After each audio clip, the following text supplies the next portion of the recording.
Global star Ram Charan శంకర్ల crazy combination లో రూపొందిన గేమ్ చేంజర్ సినిమా భారీ బడ్జెట్ తో రూపొందగా అంచనాలు కూడా సినిమా మీద భారీగానే ఉండగా సంక్రాంతికి భారీ లెవెల్లో సినిమాను రిలీజ్ చేయడానికి మేకర్స్ సిద్ధమవుతూ ఉన్నారు. కాగా సినిమా అడ్వాన్స్ బుకింగ్స్ ఓవర్సీస్ లో ఓపెన్ అయ్యి ఆల్రెడీ వారం 10 రోజులకు పైగానే టైం అవుతూ ఉండగా సినిమాకు పెట్టిన బడ్జెట్ కాంబినేషన్ క్రేజ్ అలా అన్ని చూసుకుంటే మట్టుకు మాస్ బుకింగ్స్ తో సినిమా దుమ్ము దుమారం లేపుతూ దూసుకుపోవాలి. కానీ ఇప్పటి వరకు జరిగిన అడ్వాన్స్ బుకింగ్స్ ట్రెండ్ మాత్రం తీవ్రంగా నిరాశపరిచే విధంగానే ఉంది. రిలీజ్ కి 2 వారాల టైం ఉండగా టోటల్ గా నార్త్ అమెరికాలో సినిమా ప్రీ బుకింగ్స్ 10,000 రేంజ్ లో టికెట్ సేల్స్ ను సొంతం చేసుకుని 375 లొకేషన్స్ లో $2,90,000 ను మాత్రమే వసూలు చేసింది ఇప్పటి వరకు. అదే టైంలో 2 వారాల ముందు వరకు recent pan India movies bookings trend ను చూస్తే కల్కి సినిమా 480కి పైగా లొకేషన్స్ లో 35,000కు పైగా టికెట్ సేల్స్ తో $1 మిలియన్ కి పైగా డాలర్స్ ను వసూలు చేయగా దేవర సినిమా 2 వారాల ముందు చూసుకుంటే 450కి పైగా లొకేషన్స్ లో 40,000కు పైగా టికెట్ సేల్స్ ను సొంతం చేసుకుని $1.18 మిలియన్ ను అందుకుంది. ఇక లేటెస్ట్ గా వచ్చిన పుష్ప 2 సినిమా 2 వారాల ముందు 880కి పైగా లొకేషన్స్ లో 40,000కు పైగా టికెట్ సేల్స్ తో $1 మిలియన్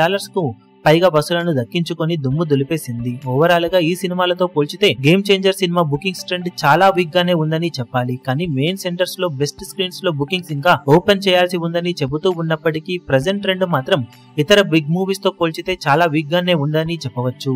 కానీ సినిమా ట్రైలర్ రిలీజ్ అయిన తర్వాత మంచి రెస్పాన్స్ ను సొంతం చేసుకుంటే ఖచ్చితంగా బుకింగ్స్ ట్రెండ్ లో గ్రోత్ కనిపించే అవకాశం ఎంతైనా ఉంటుందని చెప్పవచ్చు. మరి బాక్సాఫీస్ దగ్గర ట్రైలర్ రిలీజ్ తర్వాత సినిమా మీద ఎక్స్పెక్టేషన్స్ ఎంత వరకు పెరుగుతాయి, ఓవరాల్ గా బుకింగ్స్ ట్రెండ్ పై ఆ ఇంపాక్ట్ ఎలా ఉంటుందనేది ఆసక్తికరంగా మారింది.